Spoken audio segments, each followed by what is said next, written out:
Starbag, Director of the Office of Postdoctoral Services. And I'd like to welcome you to the second panel discussion on our series of the academic job search. This series is co-sponsored by my office, the Duke Career Center, and the Graduate School.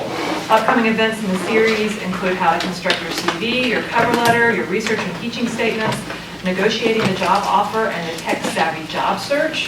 For dates and times for all of those, you can go to the Postdoc Services website, postdoc.duke.edu. Today's discussion is on the academic interview, and I know that many of you have questions that go beyond the interview to negotiating, but since that is the topic of our panel on Tuesday, October 1st, I ask that you restrict your questions today to just the interview. I'd also ask that you, if you have very personal or specific questions, that you save those till the end. We're going to stop the questioning at 10:15. And then if you have any questions that you'd like to ask the panelists one-on-one, you can do it then. So today, please keep the questions general in nature so they're relevant for everyone. Many of you submitted your questions in advance. Thanks very much for doing that. So we will start with those questions and then open the floor to questions from the audience. And I would like to thank very much our panelists for coming today, for taking time out of their busy schedules to join us. Our panelists are Dennis Koh, MD, PhD, Assistant Professor of Molecular Genetics and Microbiology and Medicine, and Jennifer Roizen, did I say that right? Roizen, it rhymes with poison. You said that a lot, I guess. Yeah. Jennifer Roizen, PhD, Assistant Professor of Chemistry, James Siedow, PhD, Vice Provost for Research and Professor of Biology, and Ann West, MD, PhD, Associate Professor of Neurobiology, and also our DUPA faculty advisor. So I'll ask the panelists to introduce themselves and briefly talk about how they have been involved in the faculty interview process, or for our panelists who are recently hired, like what their interview experience was. And then we'll go to the questions that were submitted online. So Dennis, would you like to start? Sure, okay. Sorry, so I'm Dennis Koh, and I've been a professor here about a year. So I started applying for jobs in 2010, didn't get any interviews that year. Got 6 interviews the next year, with varying results. And then since I've been here, my department actually just hired 4 new professors this last year. So I took part in some of the interviewing of those candidates as well. So I kind of see this from both sides. Cool. Thank you. Jennifer? So I'm an assistant professor of chemistry here, and last year I was sitting where you are. If you had asked me in August of last year what I was going to do, I would have said, well, I'm trying to put these applications together, but I really have no idea whether I'm going to make the deadlines. I got lucky, I made the deadlines, and I also had no idea whether I would get any interviews. This is an interesting perspective in the sense that I didn't know if I would get any interviews, and I applied to liberal arts colleges and research universities. And I got more than 20 interviews across the board, and most of those turned into offers. So I got to experience phone interviews as well as in-person interviews, and the whole time I just felt lucky. Like I was being a little bit brutalized because I was very busy, but because I didn't know or expect anything going in, I just felt lucky that anybody had contacted me, and that places that I was really excited about had contacted me. The other thing that was important in this process is I tried to keep an open mind.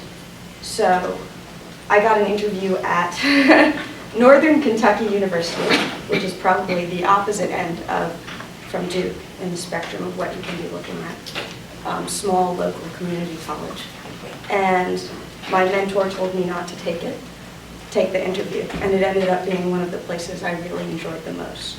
So I think it's important to keep an open mind in the process and to continue going through it feeling as lucky as you are, because you're surrounded by incredibly qualified people, some of whom won't get any interviews and some of whom will.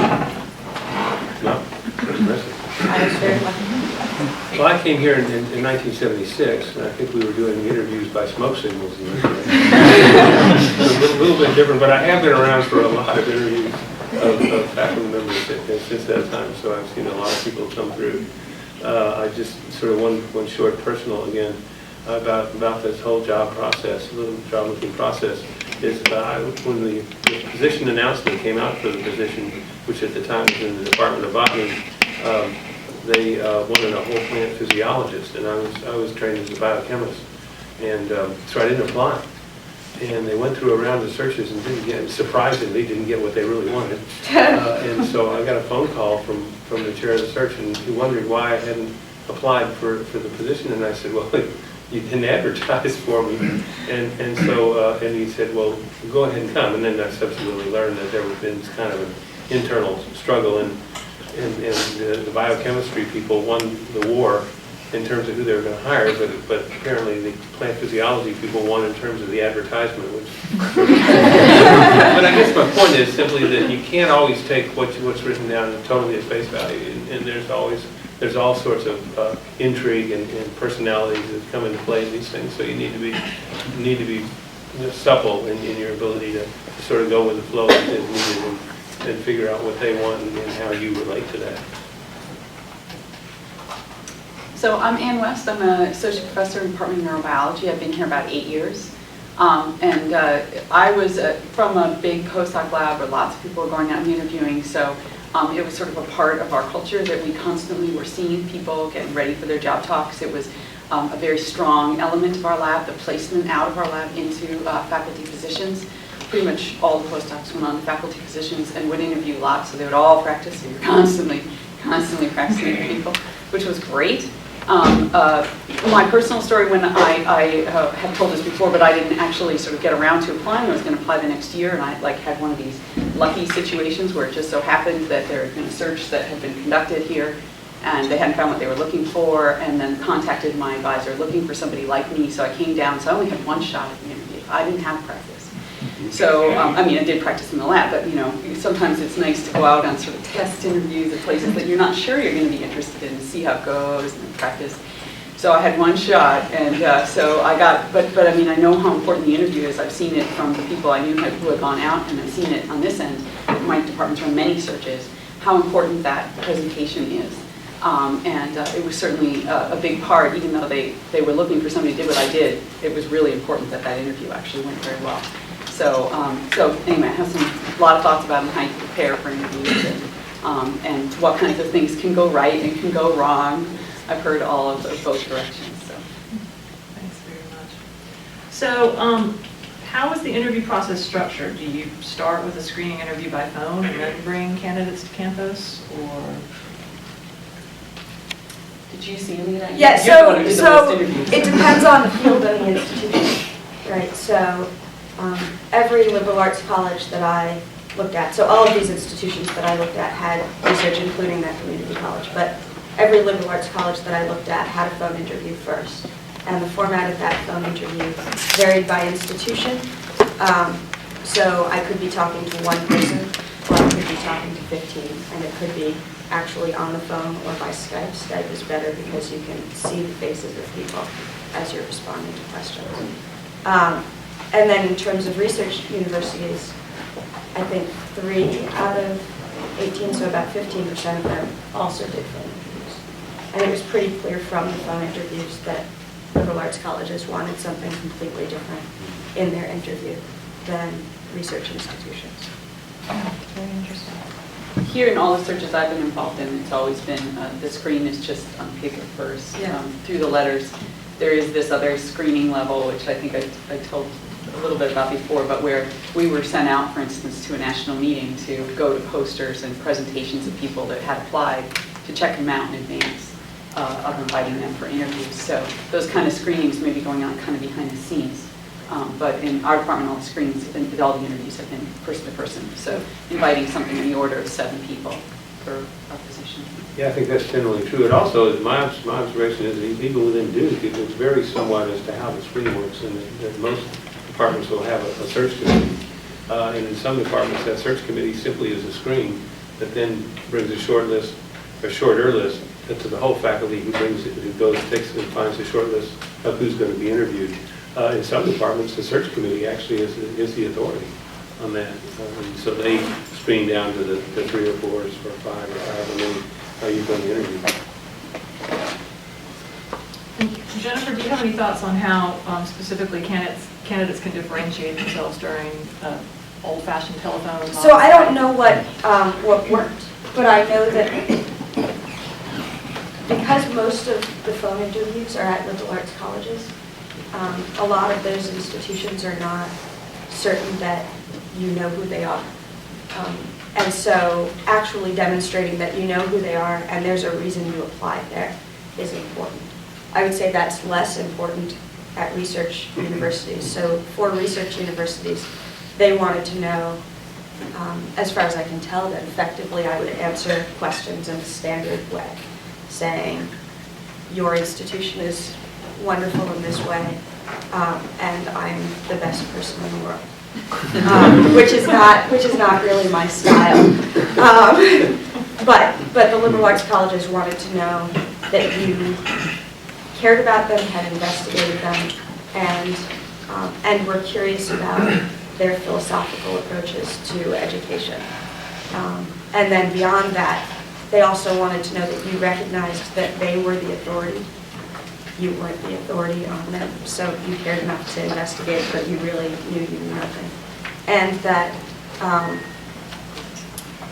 you were interested in them because you're interested in students. So it's a completely different motivation for applying to a school.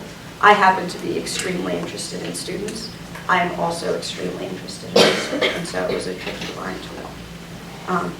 But that's what, as far as I can tell, what people were looking for. The other thing was some of those phone committees at liberal arts colleges had students on the committee. And if you go in with a mentality that those students are just there as sort of decoration, then you're going to fail in a big way because they're there for a reason. If they're on the committee, they have a voice, and they care that when you're asking the committee questions, you're asking them as well. So a couple of times I would actually sort of call out the students and say, well, what's your experience? What are you looking for? And that seemed to be something that people responded well to, in as non-threatening a way as possible. Great. So what's the best way to prepare for an upcoming interview if you're lucky enough to get one? Practice, practice, practice. You have to give your talk as often as you possibly can. So take every opportunity to give a talk in your department, at a retreat, at a data club, at a meeting. Go bring your poster out to a national meeting. You can't be sitting and hiding your data and bringing it out for the first time when you're going and giving a talk to people who, the thing is that I think one thing that you really have to understand, a lot of people focus on the idea, there's this search committee that's running the search, those are the people that you have to impress. The vast majority of people are not on the search committee, but everybody has a voice in who gets hired. So for instance, in our department, there'll be 7 people or something on the search committee, but 50 people will come to the talk, and then an email will go out and say, hey, what'd you think? And all 50 people can respond, and that may be the only thing that they have seen is your talk. So your talk needs to be really good. It needs to explain what you're doing to a broad audience. You could get asked any kind of question. You have to be thinking you're going to, even if you're applying to different types of institutions. I mean, it could be even broader. At least if you're only applying to sort of, biomedical departments and molecular genetics, you probably have a pretty good guess of what people are going to ask you. But that's the thing, is that one of the really, really important things about the interview, it's not the only thing, but one of the really important things is making sure that that talk is good. It has to be within the time limit. This is another really important thing. People get annoyed over the dumbest things. So you think your work is so important that you want to talk for an hour and 10 minutes when you've been assigned an hour total for talk and questions. That really counts against you. Like, it's funny how little silly things like that can matter. If your slides aren't good, if you make a mistake, for heaven's sakes, in the talk, those are things you got to be really careful about. There should be no spelling errors. Everything should look nice. It should be beautifully formatted. So just all these features, you want a really strong presentation in that interview. And the way you're going to get it is by practicing it. Working on it in advance, and then modifying it as you go along. Because you will get feedback. You don't have to do everything perfect the first time. That's not what anybody's expecting. But that you respond and you adjust and you feedback as you go along. So practice. So as an additional note there, you're pitching to a different audience than you're usually used to pitching to. So Professor West mentioned that you're basically pitching to 50 people, only 7 of whom cared about you before the talk at all. Or had heard of you. Or had heard of you. And so that means that the introduction to your talk, the framing of your talk takes on more importance, right? Because suddenly you have to reach an audience that's much broader. Oh, sorry. No. Oh, so the other thing I was going to say, which is unrelated to that, is that you're going to basically, if you did an on-campus interview, spend a day asking, in 45-minute chunks, asking questions of individuals. And you need to have at least a list of questions where you care about the answers. Because at the end of the day, if you've spent, I don't know, 10 different 45-minute chunks asking questions where you don't care about the answers, or where you feel like the questions weren't creative enough to get you the information you were going after, you will have trouble repeating that experience. And if you spend 45 minutes alone in a room in silence, that's not a positive way to spend that 45 minutes. So framing the questions was also pretty important. But by and large, the talk is clearly the thing that differentiates you. I'd make one other point about, again, it depends a lot on who you're talking to. If you're going to a department of molecular cancer biology, the audience is going to be much more narrow than if you're talking about a full-scale biology department, for example, or even, I suppose, a chemistry. Oh yeah, the chemistry department. For that matter. So you need to really have that talk. What you don't want to do, at the one end, you need to make sure that the outliers will keep up with you to a good extent. But by the same token, don't dumb it down. So that the people who really are knowledgeable are saying, oh, that's sort of lightweight and whatnot. So you kind of have to you need to do a little of both and you know, fit it so it seamlessly moves from one to the next kind of thing.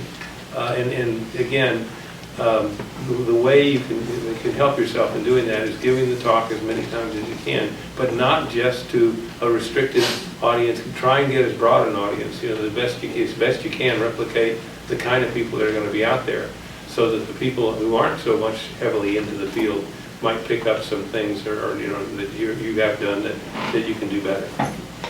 Yeah, the other thing about it is it's kind of your opportunity to show that you can actually educate people about something. So even if it's all the positions I applied to were primarily research, but they all had some sort of teaching component.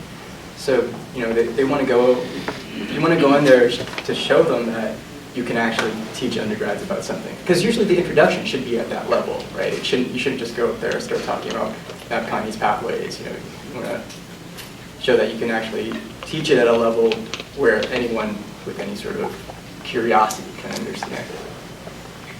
So on that note, how much detail should you put in a job talk? Should you talk about 3 specific aims that you can put in an R01? Should you talk about what you've done in the past, what you're going to do in the future, both? So yeah, so this is sort of, this goes in, there are sort of 2 questions buried in there, but how do you construct your talk? And Jim's making the joke. He says, how much detail should you put in? He goes, the right amount. There is no easy answer to that question. I think you have to have both. I think that the thing, perhaps the word that might be most useful to say, you have to make sure that at the beginning of your talk you explain the significance, not just what you did, but why you did it and why it matters. And so that needs not to be detailed. You should be able to, in 3 sentences, explain to somebody why what you're doing is important. So if you can do that, then you can go into detail after that of the specific experiments you did and you know what they show. But everybody has to understand why you bothered to do what you did. In terms of the timing of the talk, it'll depend again on the department. Research-oriented institutions are always going to want to see what you've done and then what you're going to do. So oftentimes that's divided a little bit in the talk. Some institutions have 2 talks, one that is a formal presentation to a large audience and one that's a chalk talk. Chalk talks increasingly do seem to use PowerPoint, not just boards, but you can ask, because I think this is unclear at each institution, you should ask for the format if you're told to give a chalk talk. You should ask if there's going to be a chalk talk, because the worst possible thing that can happen is that you spend a wonderful time preparing this lovely talk, and then they tell you at the last second that they want you to do a chalk talk, which is an off-the-cuff description of what you're going to do next, and you haven't thought about that. Don't let that happen to you. Expect that you might be asked to give a chalk talk, and that's generally about what you're doing next, not what you've done in the past. But oftentimes people do put a part of that into their talk to make sure that the whole audience understands where they're going next, but not with detail. So oftentimes the split might be, something, I don't know, maybe 35 minutes of what you've done and 10 minutes of what you're going to do, and then you revisit that in the chalk talk. But you can ask people opinions. Absolutely. I would say definitely ask the institution. So my talks ranged from one where I had to combine a teaching element with a previous research and a future research element, fit it into an hour and do it on PowerPoint. But I switched the first part to an interactive teaching medium. So ranged from that to what we had at Duke, which was, well, actually that's not the end of the continuum, but at Duke, 2 separate talks. One was previous research and open to a large audience, and then one was future research. And that was in a closed room, and when we get into the room at Duke, they say, this might take 3 hours. We're just going to keep asking you questions till we're satisfied. We would encourage you to sit down. We have 9 people coming in this week and next week, so in the next 9 days, or the 9 days including your day. One person already said they wouldn't sit down, but they were looking pretty tired by the end. So I did actually sit down and listen to what people are saying to you. So that's one of, and basically when you get an interview offer, you can say, okay, what talks do you want me to give? There were also institutions where somebody actually wanted me to give a chalk talk as if it were a random lecture, and they picked the topic, which is... They picked the topic. They picked the topic. Did they tell you in Beforehand, advance? yeah. They told me in advance what the topic was, and they said, we'd like you to give an hour lecture on this topic. And I thought, well, that's going to be fun.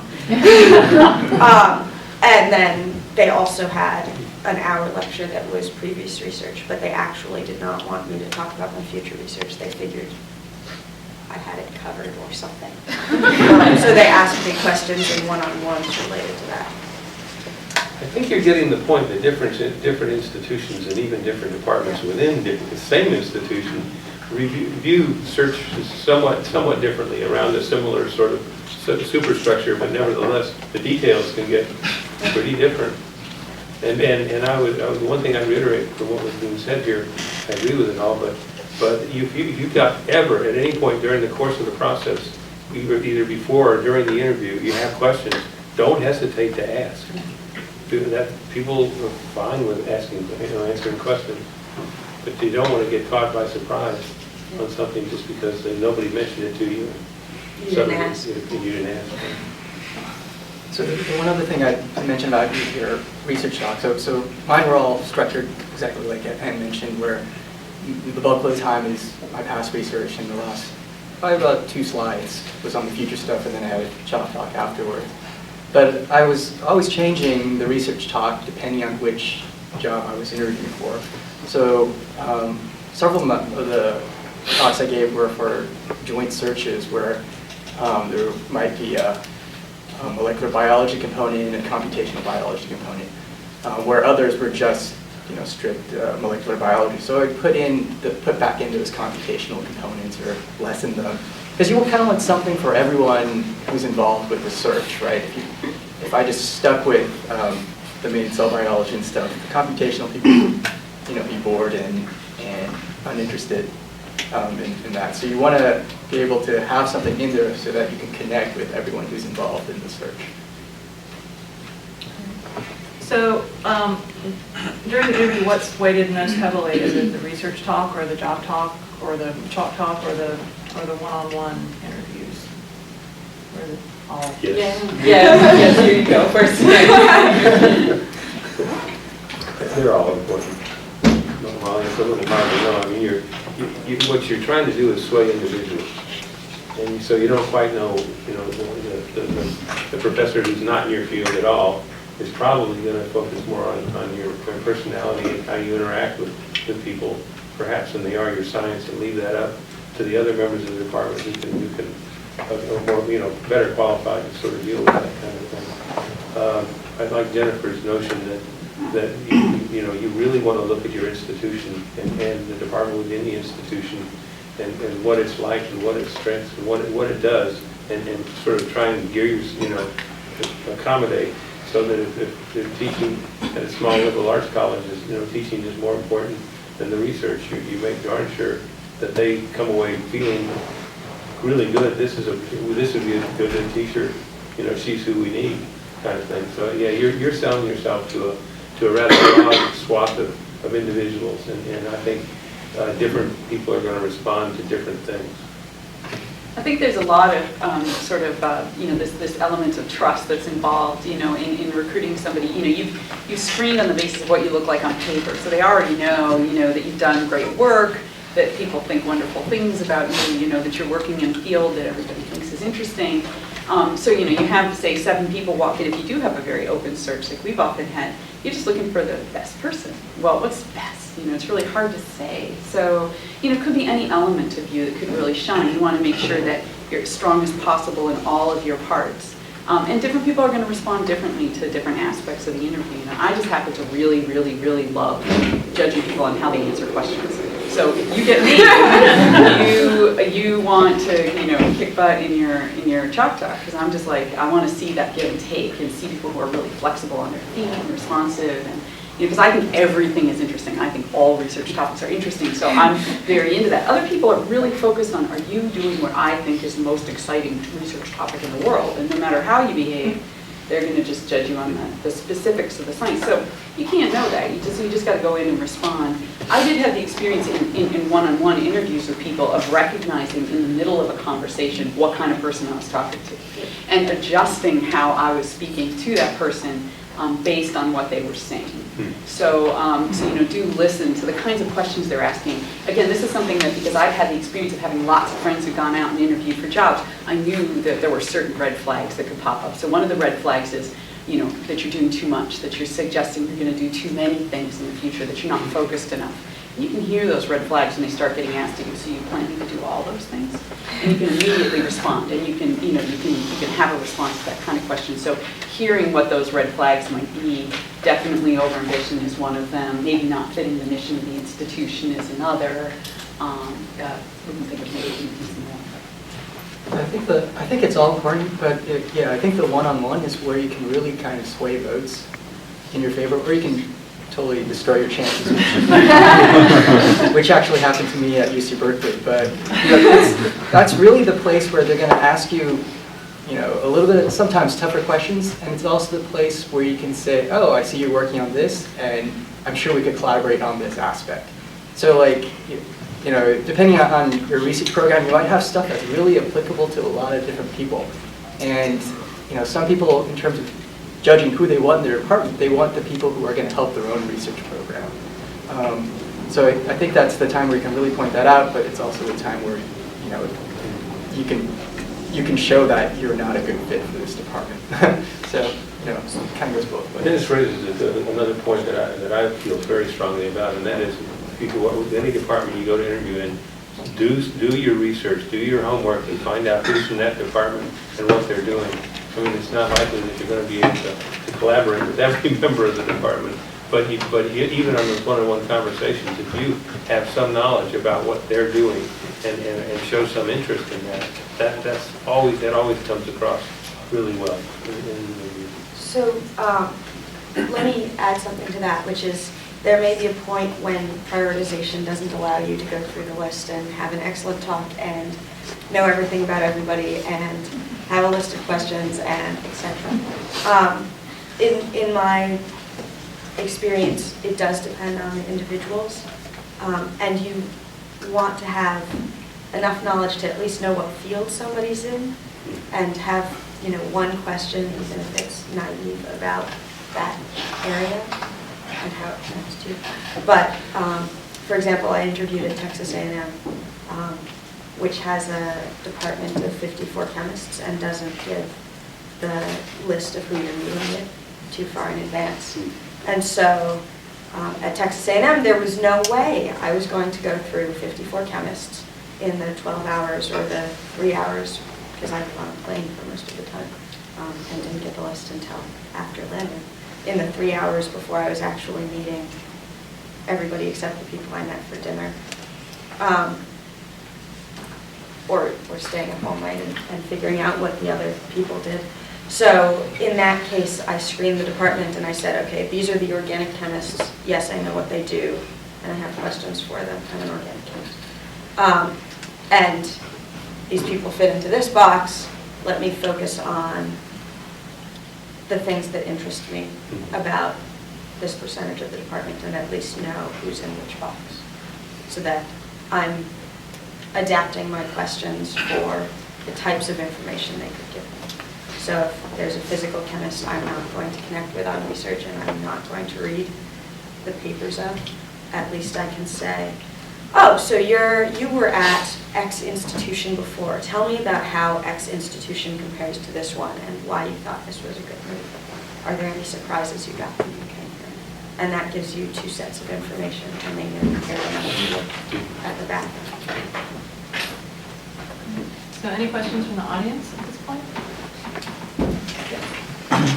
So during the interview process, so do you have to have an idea about what would be your startup package that you have to present to the panel or the search committee? And I want to ask, how much detail should it be? Like, should you break down this many computers, this many desks, and this many tables, or something like that? Or, Have you, this is before you've been offered the job?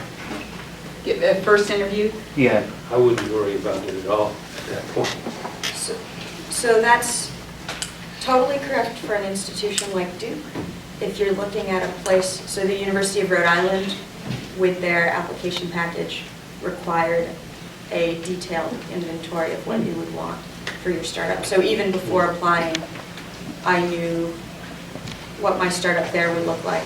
And I actually had 3 versions. So I had the sort of small liberal arts college version, the small research institution version, and the large research institution version, because as long as I was going to create the small one, I had to figure out what I wanted in my dream scenario. Yeah, I guess certainly you can have a general, maybe you might have some general discussions, but to be negotiating on a startup package when you haven't even been given an offer, I think is going to come off as a little presumptuous. And I think in this sense, what I get the sense from what you said, they're really looking to see, is there even any reasonable possibility that they could hire you? I mean, if you need $1 million a year to do what you're going to do, and the college doesn't have that, you shouldn't be talking to them, you know? So this is, you got to be honest about what you really need. Don't inflate it, but be honest. That sounds like what you were doing. That's right. So, And they wanted it. And so there are some institutions that ask for it. And in that first interview, the last thing that happened was a meeting with the chair where we sat down and we actually negotiated item by item what I would want, which was a very weird experience because I said, look, I think this is a little presumptuous, but since you've brought out the list and you're asking me to negotiate this, let's go for it. I think that's the only place where that happened to me. But there is a range, and you'll be able to tell a little bit of what to expect based on what they're asking for with the application. Duke, for example, does not ask for those numbers until after they've made you an offer. And even then, the advice I was given was, it's like going on a first date. You know, you went on your first date, that was your first interview. Now you're on your second date. You're not getting married yet, so you still have to know what you want, but be on good behavior because they might not want a third date. If you're really looking at a research institution, and I think that's probably why this wasn't the case, you're going to want to know what other equipment is actually available that you might not need to purchase yourself, because it's to get into that discussion in an interview strikes me it's a little strange. Yeah, for some of them, they'll take you around to show you the space that you'll have. So I think it's fine at that point just to ask some questions, but not to actually, go into deep discussions about it. Because that'll also tell you about what sort of shared equipment is around and things like that. Other questions?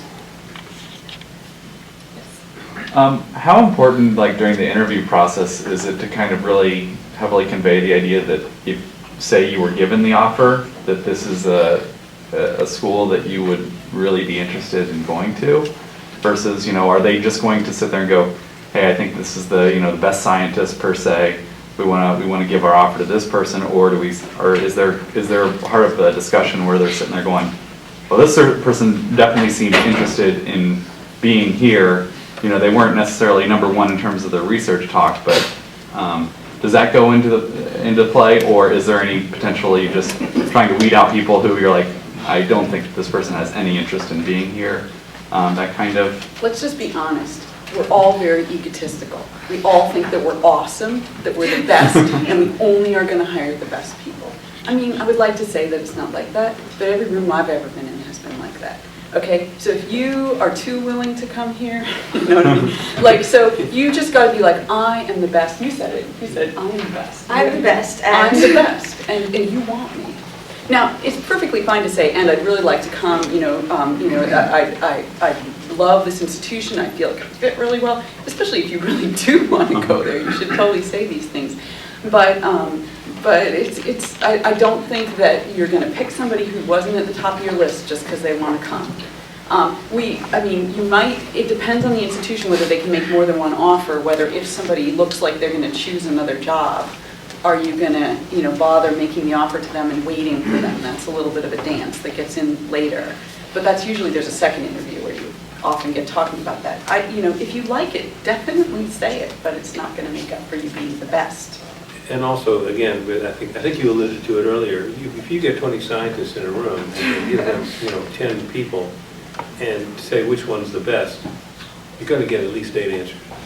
I mean, because the best is there. There's some objective measures of what things you count, but then beyond that, there's the subjectivity of. So I think this comes into play sort of at 2 points. One is sort of in your cover letter. I think it's good if you have a personal connection to that place to mention that, because people don't want to spend time flying out people who obviously are interested. So obviously if you're good and you also have a personal connection to the area, that's great. The second thing, so in one of our recent searches, we interviewed 8 people, and we thought that, okay, there are probably these top 2, and then there are a couple below that who we thought we might bring back for a second visit. And I think it helped really for one of them that they basically said they're going to come, that they were really interested in coming to Duke, and sort of the faculty host was like, yeah, this person would take this job if we offered it to him. And he was also the person I thought who was best out of those 4 actually, but that wasn't the consensus of the panel. The consensus of the panel was that those top 2 were the best. But I think it was because that there was also that thought that, okay, well, those top 2 probably have other offers. This third person, who is also awesome, has expressed a strong desire to come here. We don't want to have to do this search again next year, so let's bring back all, we actually decided to bring back all 4 of those people. And actually that was the person who ended up coming here. So I think sure, you want to present yourself as the best and all that, but there's also lots of sort of personal issues that come up in this, so I think I've always felt it's just good to be honest. I know that the top person on the list played it really close to the chest the whole time, and she ended up going somewhere else and not even coming back for a second visit. And that just sort of made it hard for everyone. It wouldn't have hurt her at all if she had said, I have these other offers or anything like that, because she was still the best on the list and we still would have brought her back. So when is it appropriate to let other people know that you're interviewing elsewhere, or that you have other offers elsewhere? It's good to say those things. We all think that we've chosen the best people, and if we have, then Stanford's probably interviewing them too, right? So it generally plays in your favor. Not that you brag about this, but people will ask you, where else have you been interviewing? You should tell them. What else do you have lined up? It's just a very honest thing. You realize that this is a game, it's a match process, and you're trying to find the right people. So, and offers, you should definitely let people know. And now, not offers from not a peer institution, but offers from a peer institution, offers that you would consider reasonably taking. It is a challenge if you're comparing 2 very different kinds of institutions. They're not going to be that interested in an offer from another kind of institution. Yeah, I didn't. In terms of my personal experience, I didn't talk about offers until I thought it would impact the conversation with the institution. So I actually let go of an offer before I had any other offers, which is a scary thing to do. And didn't start letting institutions know that I had another offer until I had that other offer and a deadline. That meant that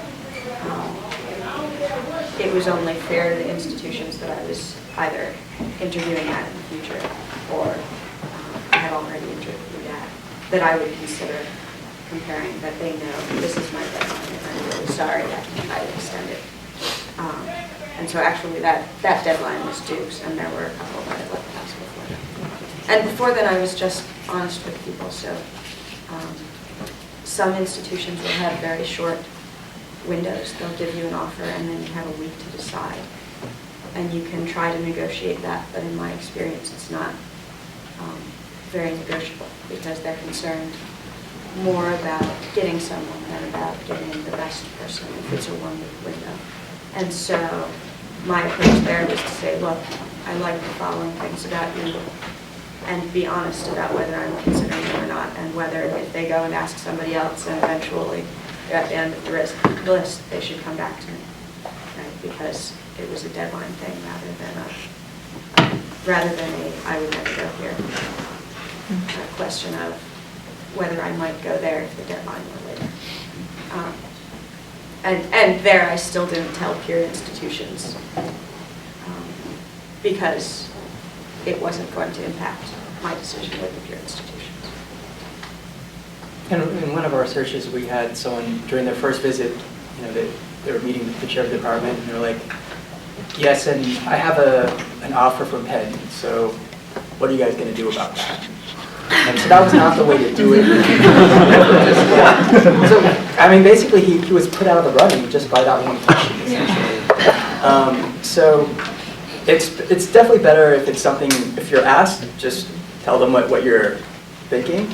But, don't use it as a way to say, like, give me an offer right now. That's better than theirs, so, yeah. Question? So you said a week was kind of like a short deadline. What is typical for once they give you an offer? So at liberal arts colleges, I think it's field dependent. At liberal arts colleges and very small research institutions that are sort of not top 40, let's say, the longest I could negotiate was 2 weeks.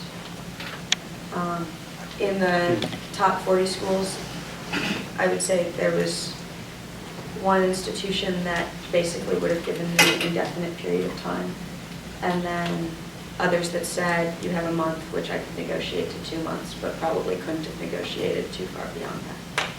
I think it's important to realize that oftentimes there are these negotiations between the chairs and the deans as to how much just because money might theoretically be available, it's essentially committed on paper at the time when the offer is made. So you can't necessarily make more than one offer at a time. Yeah. And institutions, even medical schools that aren't really on an academic schedule, do tend to still search on the academic schedule. So the searches tend to come out around now, and then they tend to interview in January, and they tend to close in the spring. So everybody's on the same schedule. So they know you're just talking with other institutions, so there's some flexibility there because they really want you, So they want to give you some flexibility to try and recruit you, but it can't be forever because you're going to lose the window of opportunity of getting anybody this year if you can't close the deal with a second person. The other thing I would note is that an offer, in my opinion, isn't a real offer until it's on paper. Yeah. So I do have a friend who ignored that and is happily a faculty member at Stanford. But I also know people who got verbal offers where that was not followed up by a written offer, where they had actually made more verbal offers than they could put into writing. And that's sort of a tricky legal situation, but I don't know a single person who is going to actually fight the legal battle to get into a department that... No, nobody's going to bother. They're offended by you asking for it in writing. Yeah, exactly. It's if they're playing a game that's dishonest, then asking for it in writing is a really good way to call them on the game, but other than that, it shouldn't be a problem. So after an on-campus interview, do you send thank you letters to everyone, or thank you emails, or just to the chair of the search, or? So I only had 6 visits, so I sent an email to everyone I met with, and then I tried to say what in particular I liked about the conversation with them. So it's actually really pretty straightforward, now that you don't have to find everyone's address and stuff like that. You can just whip all that out in an hour, and sometimes I would just do it in the airport waiting to get on the plane, to say, yeah, I really like talking to you about this, I think we can work together on this, you know. And, I think Deb's thank you note writing style is more efficient than mine, but I basically had Stanford letterhead, that's where I was a postdoc, and would write effectively a formal letter and then save it as a PDF, copy that text into the email, and attach the PDF. And I actually did send thank you notes to everyone I met with that were personalized. But the delay between when I met with them and when I wrote the thank you notes was anywhere between 24 hours and 2 months. I assume that the thank you note does not impact the decision-making process, but I know that I was on a second visit at A&M actually, and one of the people who clearly is one of my backers basically said, you know, it didn't hurt you that you didn't write thank you notes, but everybody else got the memo. And I did write thank you notes, but not until after that point because of where they were in my interview schedule. At Montana State, when I was offered a position, they said, and by the way, we had already made this decision before the thank you notes arrived, but we're really glad that you write thank you notes because a couple people didn't get the memo.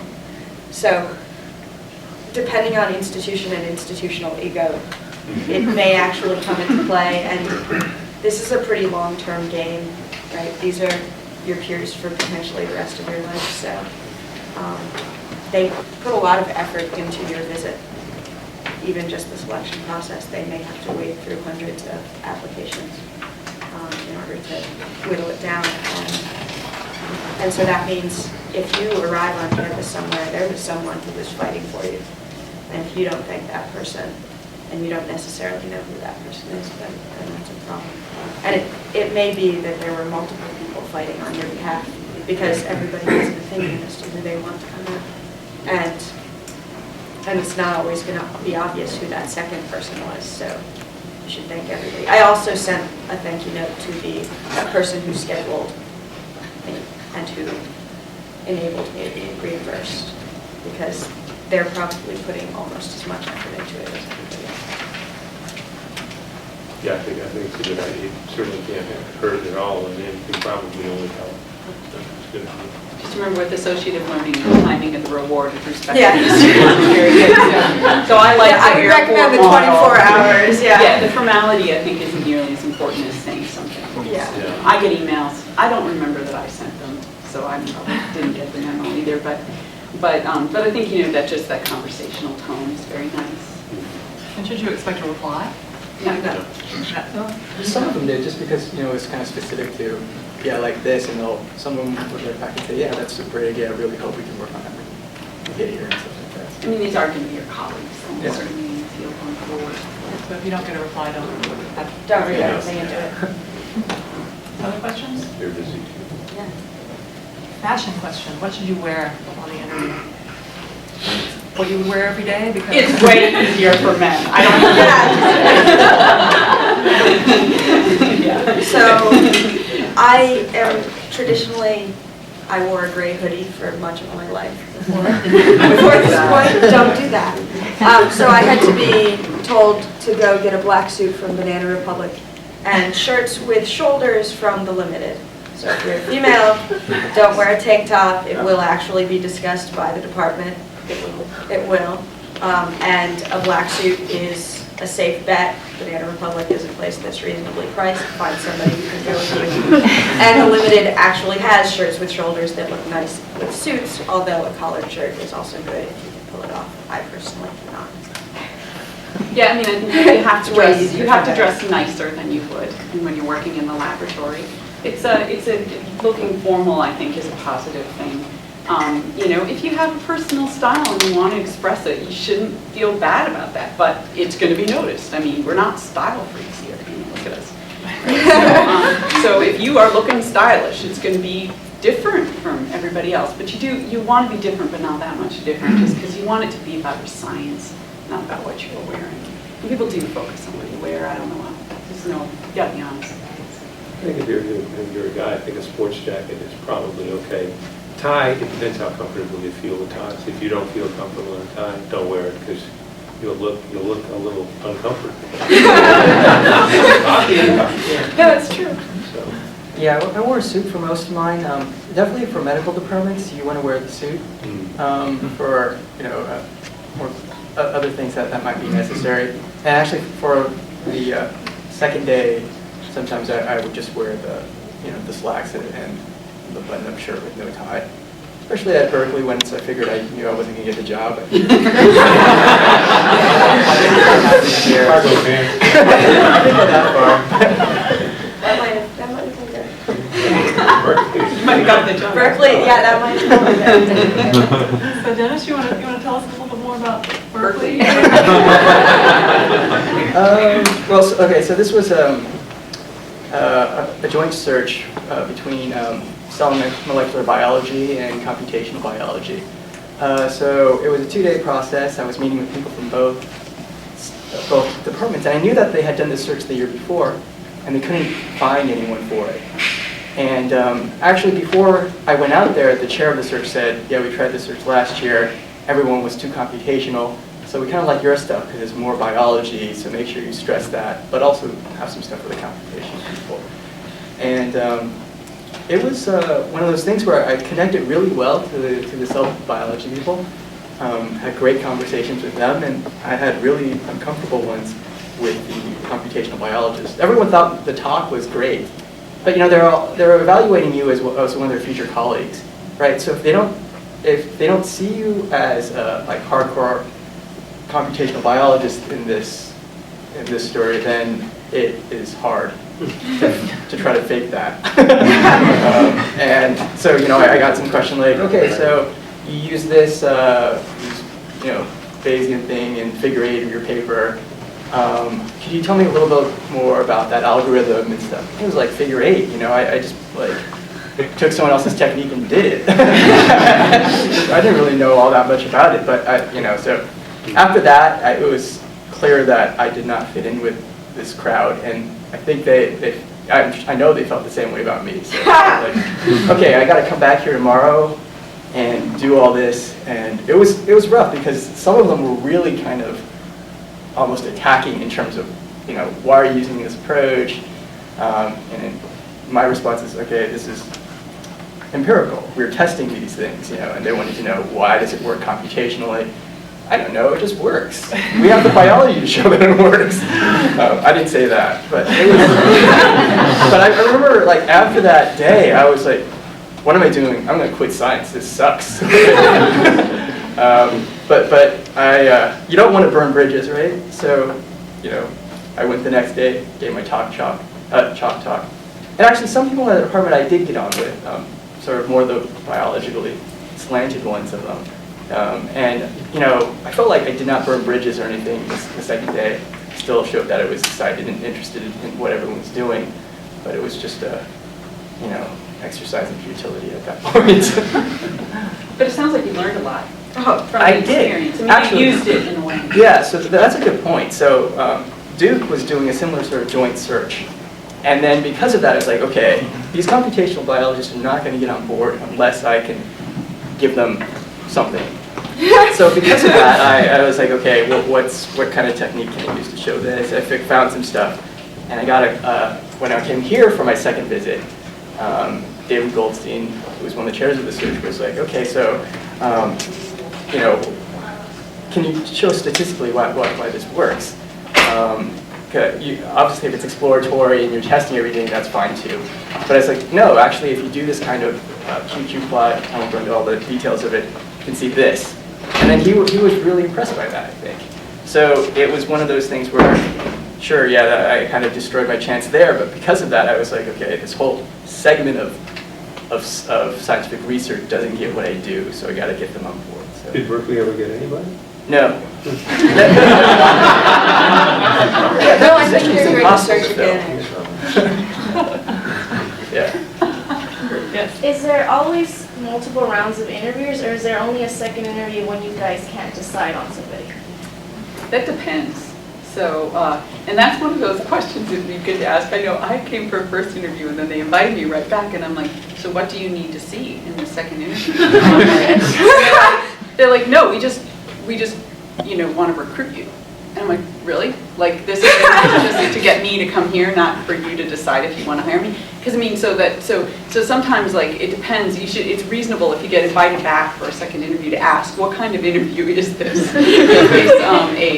You're trying to, do you have multiple candidates and you're trying to narrow it down? What is the point of a specific interview? Usually in my department, I have seen 2 interviews with the second interview being a narrowing down, making the offer. The first interview being broader, the second one being a mixture of recruitment and deciding who to choose. That's often the situation I've seen. How do the questions differ when you're trying to narrow it down from just the first general interview? Or do you just pay more attention to what they're saying? Well, you need a broader You mean range the of questions people. we ask, or do you mean the questions The questions that that they ask you. So, I'm going to back up the question a second and say, in my limited experience, liberal arts colleges don't have a second interview. That helps with the 1 week span, because you don't have to plan to get out there within that week. So some of the very top ones might, but I don't think so. Some research institutions don't have a second visit, although for the most part, they want you to come for a second visit. And in my field, and this is field specific, if you're going for a second visit, it's because they've already made you an offer. So they've made the decision, and at that point, you have to make a decision. It doesn't mean that you're done with this dating process, because until you have it on paper, it's just a figment of both of your imaginations. So the first thing that happened when I walked into my second interview at Duke was that I met with the chair and he handed me the offer letter. Right? At which point I started trembling and said, I have to put this down for a moment. Let's talk about other things, which maybe is not a classy way to respond. It can go the other way. So I have a friend from a lab here who, I think it was a 3rd interview, and then they never made an offer. Yeah. Really? So, this is the point where they think that it's a done Yeah. deal, and it's not. So it's not a done deal till you have that letter. So it is useful if there is a second interview, because you can hear that it depends a little bit to ask what is the nature of this interview. Yeah. What is the goal of this? Are you, just ask it as sort of an open-ended question, see what kind of response you get back.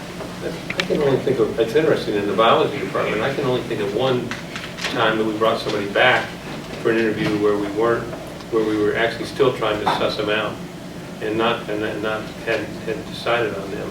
And that was a really unusual one where the person was very, very well known, but his seminar was so bad. They were concerned about whether he could actually teach in a comprehensive way, So we brought him back and told him, you need to give a better talk. Dennis, did you have second interviews? Yeah, no, so actually at Duke, I was expecting to get some offer after the second visit, but it didn't happen. So I was a little perplexed by that, and I think right, because there's all this intrigue behind the scenes that you're nicely oblivious to. This is a joint search by 3 different entities. Sure. So I think there was some issues about. I met with all these people who I'd always wanted to meet, and I just asked, can I meet with these people? And they set me up with them. And then it makes you look like you're really interested in the institution. You know all the best people to suggest, and everything. And you have a great time with them, so you're really happy because you met all these great people.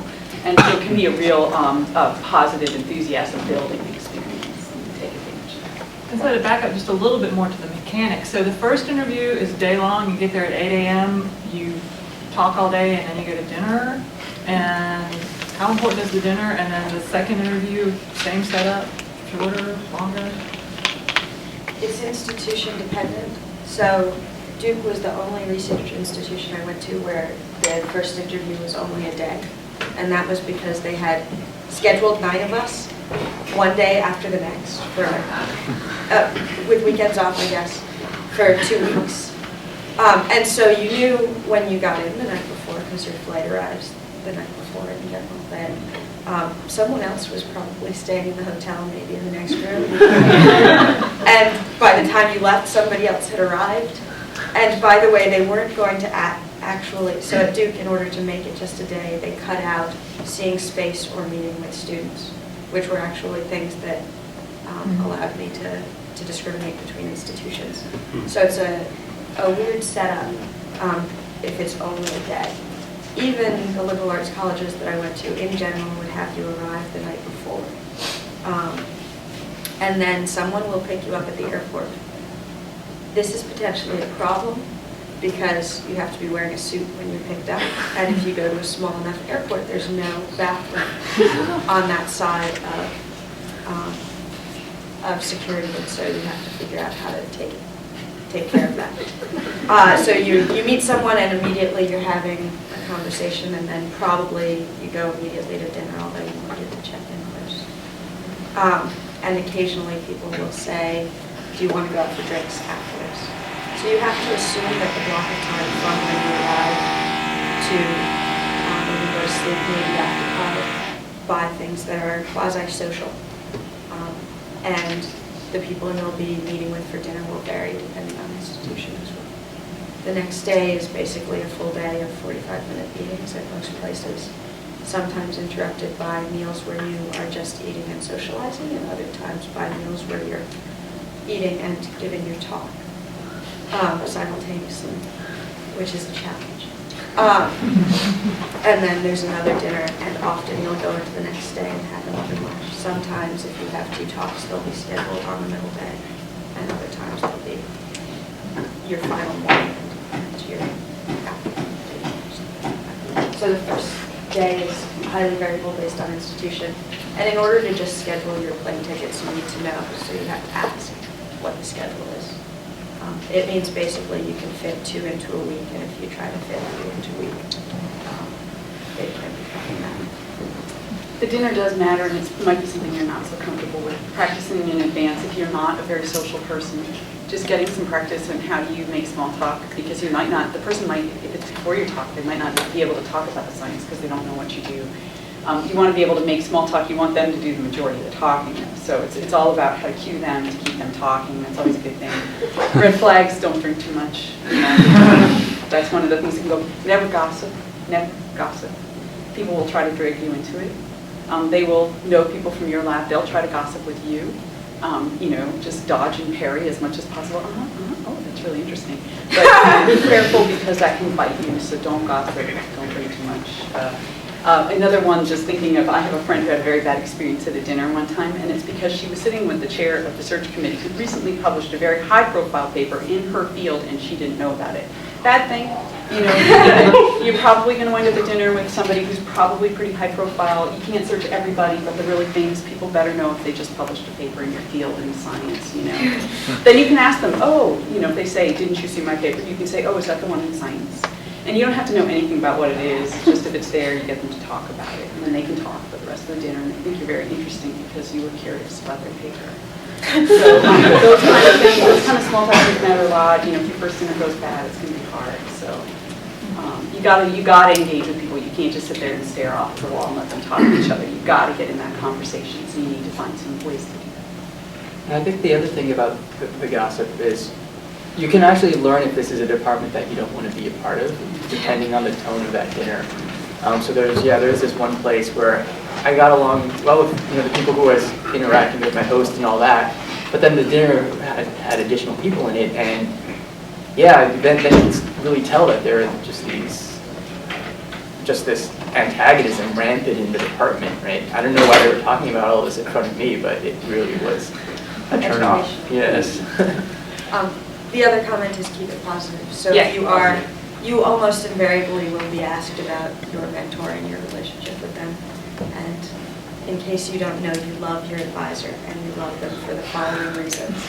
And they have really supported you in X way. You really, because your advisor really has. If you've gotten an interview, your advisor is doing something on your behalf. Almost guaranteed. And they deserve to have you promoting them in that situation. And you look a lot better if you're promoting them rather than just dodging the question. So what do you do if you're asked an illegal question during dinner? Like, so do you have kids? Oh, what does your partner do? Oh, is she on the market too? Yeah, this has come up before. I don't have a good answer. I know what I did. What did you do? I just tried to dodge as much as possible and turn the question around. Tell me about, oh, did you have a partner when you interviewed? What was your experience? But it's really, I really feel like I just failed to figure out how to get around that question. So sometimes I would just answer. What do you, I mean, you've seen a lot of this over the years. I mean, what do you? I guess, by and large, I haven't seen those questions. I mean, my experience is it comes up in casual conversation all the time. Yeah, that's And I don't see it as I know it's illegal, right? But I mean, we ask each other, you know, it's a part of connecting with the person to say, do you have any kids? You're wearing a ring, you know, you're wearing a ring. We know you're married, you know, we don't know to whom, you know, so we can say, do you have a partner? It's a question you can ask. What do they do? But I mean, it's sort of weird to talk to somebody and not talk about their personal life. So it will happen, and how you deal with it, though, that's up to you. I mean, I think that every option, people are aware that you're sensitive to this. And I think what Anne's saying also is, brings out the fact that 99% of the time, I think that if somebody asks that question, it's benign.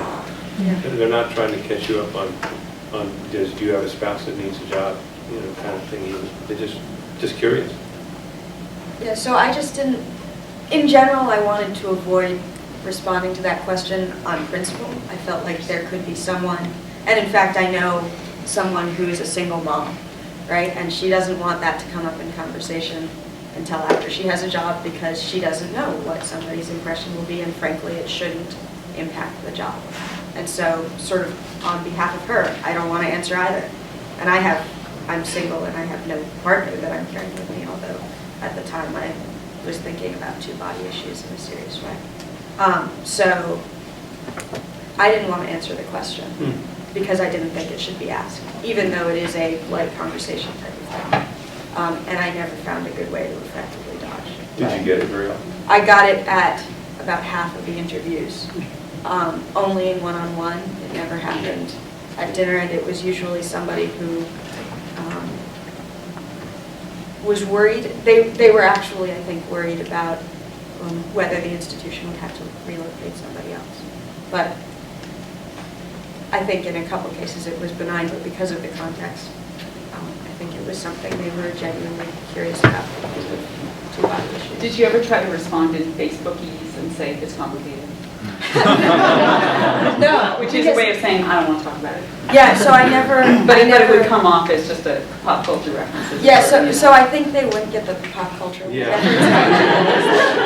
And then they would just think, I don't know what to think about this person. She's in an it's complicated. It's going to complicate my life. I did say things like, oh, yeah, we don't really need to worry about that. I'm not going to have an issue with moving. But I never, so at the time I was dating someone who was a medical resident.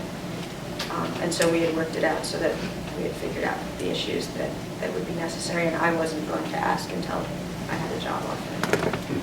And actually looking around at, there was someone else in my discipline who had a partner also in my discipline.